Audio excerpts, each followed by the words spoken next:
Sattı sattın nahaq azar nazuk dilimga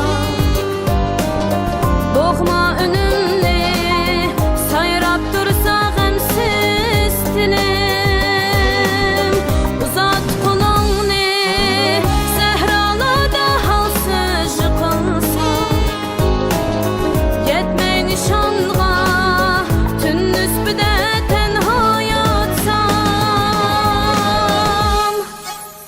Dünya dünya sana mehman men Yolunu tar kılmam ana Karet gözmen ehlilerge Adaletke dost kıldın ya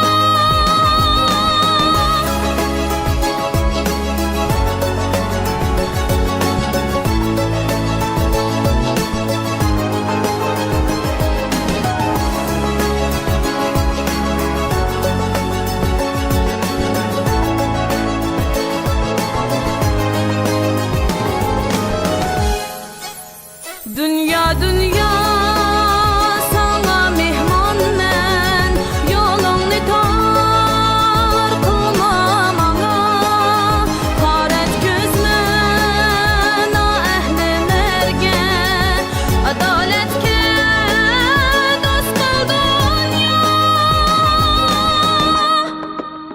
Dünya dünya Müşteri İslamova. Rahmet.